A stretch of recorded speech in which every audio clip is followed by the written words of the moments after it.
Coucou tout le monde, je suis toujours un peu malade, alors excusez les éventuels balbutiements de cette vidéo, mais la passion va au-delà de la maladie, alors j'ai décidé de vous lire un nouvel extrait, cette fois de mon deuxième roman qui est La légèreté des bulles de savon.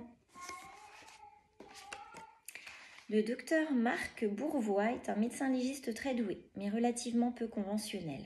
Tatoué de la tête aux pieds et constellé de piercings, il s'exprime régulièrement en langage plutôt familier. Maxime l'apprécie beaucoup. Il leur est déjà arrivé d'aller boire une bière ensemble à la sortie d'autopsie un peu tardive et difficile. La cinquantaine bien tassée, il est célibataire et passe sa vie entre les cadavres, les balades en Harley et les livres sur les plantes et les fleurs. Aujourd'hui, au vu de l'heure matinale, ils ne pourront pas se détendre autour d'un verre après l'examen du corps. Pourtant, Maxime en aurait bien besoin. La journée va être pénible. Pour commencer cette autopsie, puis presque dans la foulée, les premières convocations de patients.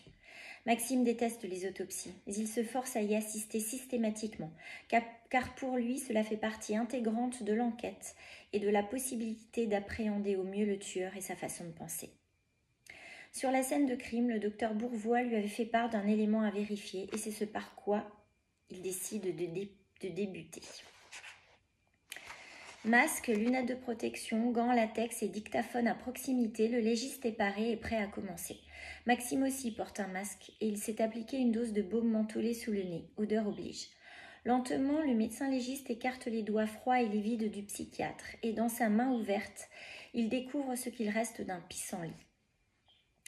Les graines délicates, avec leurs aigrettes soyeuses, semblent abandonnées ou perdues, ainsi écrasées. Certaines restent collées sur la peau du défunt, alors que d'autres tombent sur la table en acier inoxydable. Petits parachutes blancs rendus incapables de voler et qui ont perdu tout attrait poétique ainsi échoué dans ce lieu macabre. Le pissenlit est la fleur de l'enfance, de l'innocence et de la nostalgie. Il fait aussi référence à la liberté en raison de ses akènes qui s'envolent en un souffle. Maxime est toujours surpris des connaissances de cet homme sur les fleurs. Personne ne pourrait imaginer que ce biker en s'achetant à ce sujet. Il aime la personnalité contrastée du médecin. L'enfance, vous dites, là où sont censées se trouver les causes et l'origine de toutes les névroses, les psychoses et les diverses folies. A priori, on y est, mais cela ne va pas être facile, sachant qu'une bonne partie de ces patients doit avoir subi des trucs pas très nets dans leur enfance.